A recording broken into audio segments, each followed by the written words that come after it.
Alors, primo, le climat a toujours changé. Alors, dire le changement climatique, que c'est un truisme. Ça sert strictement à rien, le climat change. Et il change à toutes les échelles de temps et d'espace. Assimiler ce changement au réchauffement climatique, c'est un raccourci extrêmement rapide. Parce qu'on n'a jamais démontré que le climat de la Terre se réchauffe dans sa globalité. Il n'y a pas de climat global, donc il n'y a pas de réchauffement global. Ça n'existe pas. Et ce n'est pas parce qu'on utilise une courbe moyenne de température qui, d'après le GIEC, révèle une augmentation de 0,74 degrés centigrades au cours du siècle dernier, qu'il y a réchauffement. Dans la réalité, il y a des régions qui se réchauffent, d'autres qui se refroidissent, et c'est pas parce qu'on fera la somme entre une région qui se réchauffe et une qui se refroidit qu'on va obtenir une température moyenne entre, par exemple, les États-Unis ou la partie Amérique du Nord et l'Europe. On ne peut pas réaliser ce genre de moyenne, et surtout à l'échelle globale. Et pourtant, ça se fait.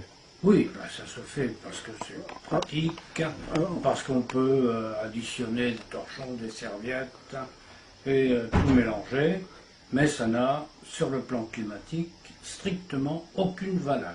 Donc c'est plutôt pour des raisons politiques ou économiques. Ah non, ça je ne sais pas.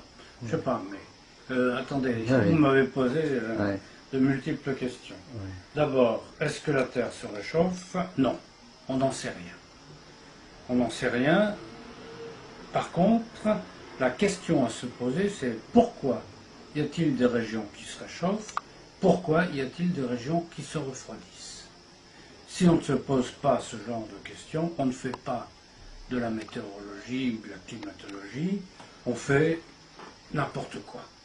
On fait surtout de la climatologie people.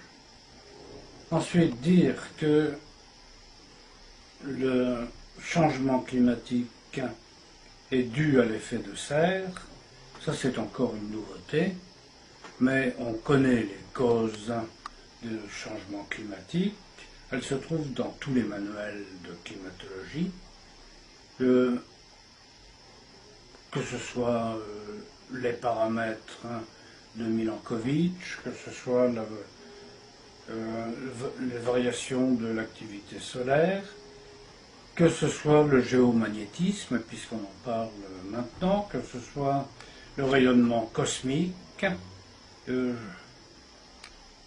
toutes ces causes-là, on les a déjà déterminées, on les connaît. J'ai oublié le volcanisme. Oui, avec Aaron Taziev. Le volcanisme qui, au contraire des autres, mais qui lui peut entraîner des refroidissements de plusieurs années. Donc les causes, si on parle de causes, on peut faire l'inventaire de causes. Mais par contre, dire que le gaz carbonique est à l'origine des variations climatiques, ça c'est encore une nouveauté sans fondement. Mais vous savez que... Le principal gaz à effet de serre, c'est pas le gaz carbonique, c'est la vapeur d'eau. Et la vapeur d'eau agit à 95% sur ce que l'on appelle l'effet de serre. Oui, mais on peut vous dire que la vapeur d'eau est produite par justement ce réchauffement climatique qui fait que... Mais est-ce que vous savez que ce que vous dites là, c'est considéré comme aujourd'hui comme du négationnisme, quoi. Oui, mais bon, on peut utiliser n'importe quel terme. Je me rappelle avoir dit ces propos-là en citant certains de vos collègues. Oui. Et dans un dîner, on m'a dit que je faisais du négationnisme. J'étais équivalent à ceux qui disaient que les chambres à gaz n'ont pas existé, quoi. J'en étais là. Oui, Donc oui, j'ai je dû sais. m'énerver presque partir. Je sais, j'ai même entendu cette expression, je l'ai même lue. Mais les gens qui disent ça sont des gens absolument ignares en climatologie. Oui, c'est des mathématiciens et des physiciens. Ignares en climatologie.